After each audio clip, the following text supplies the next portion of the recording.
because the thing that I want to talk about today is going to affect every general aviation pilot who wants to fly from this side of East Lothian to Fife over there.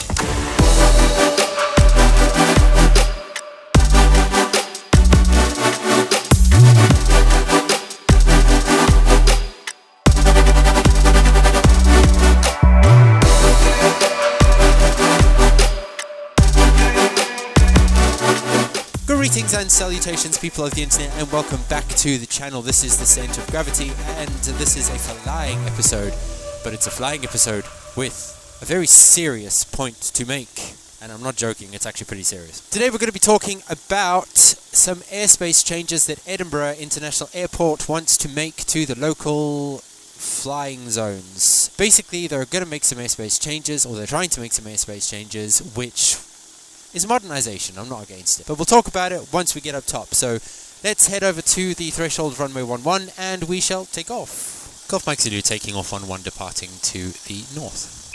Right, let's fly and go and talk about some worms.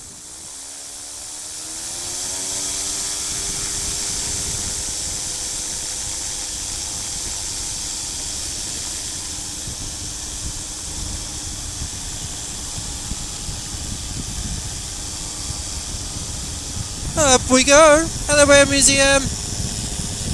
Alrighty then. It's actually a bit more bumpier than I was expecting it to be. So, what is it that I'm here to talk about today? Something that is actually quite important, and something that I'm not really going to be able to demonstrate because the clouds are here. Because the thing that I want to talk about today is going to affect every general aviation pilot who wants to fly from this side of East Lothian to Fife over there. So what is it that's being proposed? Basically, Edinburgh Airport is planning on modernising its airspace, which is all good. It kind of needs to be done. It's been the way that it has for years and doesn't take into account a lot of the modern technology that we have available to us these days when it comes to flying.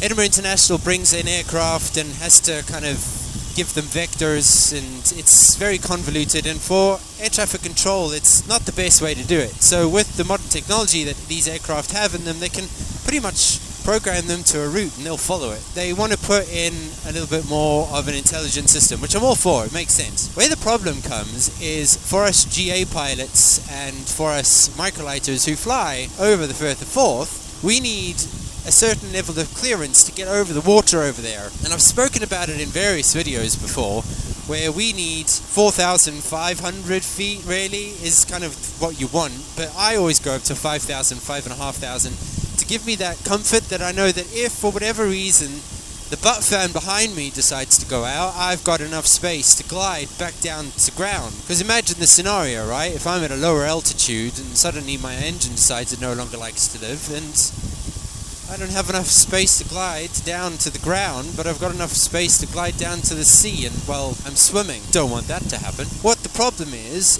over Crail, 10,000 feet and above, they're going to put in a stack. The stack will be from 10,000 feet above. That's fine. No problems there. Problem then comes that they've put in this route, which runs from Crail all the way along the south section of Fife, and it basically cuts right across the path of what we would need to be able to fly through to get to Fife. So it's not very sensible. Plus, you've also got to take into account the fact that those big aircraft, they've got wake turbulence on them, that sinks, and then we're going underneath it, picking up the wake turbulence, so you've got a bit of a problem, right? So you can see there's quite a few different issues cropping up here when it comes to this modernisation of the airspace. Now, like I said, I'm all for modernisation. It does need to happen, and we can't just say, no, definitely not, you're not allowed to do anything like that.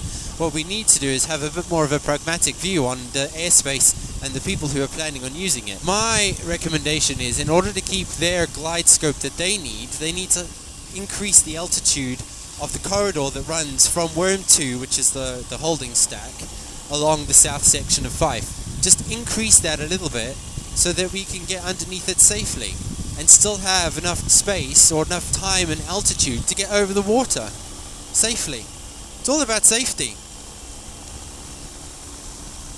So what is it that you can do as somebody who watches my channel? Maybe you're a pilot, maybe you're not. You don't even need to be someone who's based in East Lothian. You can be a pilot who understands that actually safety is important. That's the key bit here. There is a public consultation going on at the moment. They have got an online form, and it would be good if you could go and fill it in and just basically say, well, actually safety is important here. Increase the height of the corridor so that the ceiling for GA traffic is increased. So all I really need is for people to say, can you increase the height of the corridor that runs from Worm 2 to Edinburgh Airport? And that's all. It's not a big thing. So the link to the public consultation is available in the description below. Please make sure you go to it, click on it, do what you need to do. All the documentation is also going to be linked in the description to the consultation because Edinburgh Airport have slightly buried it. So I've linked it all in this video easily for you to get to.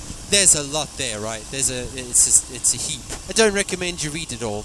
It's quite interesting for some of the diagrams and some of the the things that show you what the actual new airspace is going to look like. So if you're into that sort of stuff, it is quite cool. If you're not, I wouldn't bother. Just take my advice. Just go and fill in the form. Tell them that you would like the corridor that goes from Worm 2 to Edinburgh to be increased in altitude. That's all I need. That's all you have to do. In other news, I finally have put power to this camera. Now I didn't run it up through the pylon and all that jazz because then I kind of realized I don't need to do that. All I've done is I've just run a power cord along the control bar and down. At the moment it's a temporary cord just so that I could prove the concept before I put in a permanent one.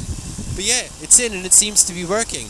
So I'm a happy bunny. Way hey, I had a funny feeling it was going to work, so I actually have got the final cable en route to me today. So I'll get that fitted, and the plan is to replace the grip tape on my control bar anyway, because it's starting to look a little bit weather-beaten. I'll run the cable underneath that to there, and then just leave the intercom PTT switch there permanently. Job's a good one. I'm literally flying in circles.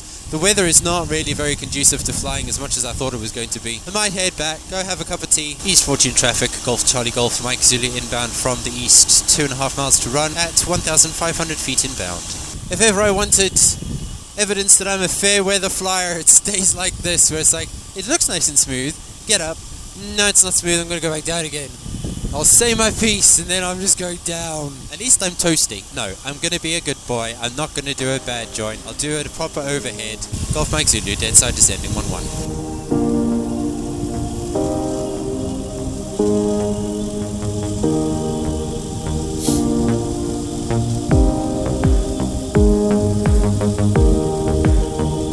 Golf Mike Zulu, downwind 1-1. Look at the height I'm at.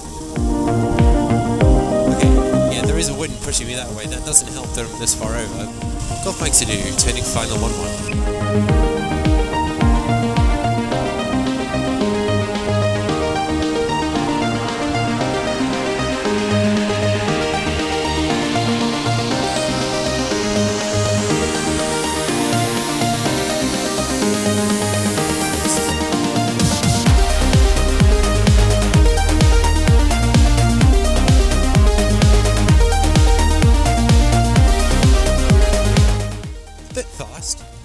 But stopped in time.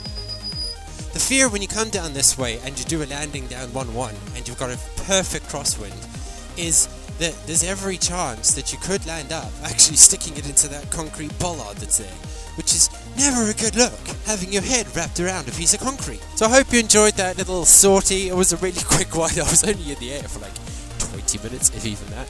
I just wanted to do a talk about something that is really important to General Aviation pilots as well as us microlighters who do actually need to fly over to 5. Thank you for that. Oh, that's who it was. If you liked that and if you found it interesting, fantastic, please do put a little like and a subscribe in there. It's probably also worth me mentioning that I am going to be making some changes to the aircraft, so for the next episode those changes will be in place. Golf Mike Zulu entering and crossing 1-1. So I would recommend that if you don't subscribe to the channel, that you do subscribe to the channel so that you can find out exactly what it is that I've done to the plane. And if you want a clue, it's got something to do with this. Not that. These. Like and subscribe so that you can follow along and find out exactly what it is that I've done. Otherwise, if you are a pilot, fly safe. If you are not a pilot, just keep doing what you do and do it well. Cheerio, bye!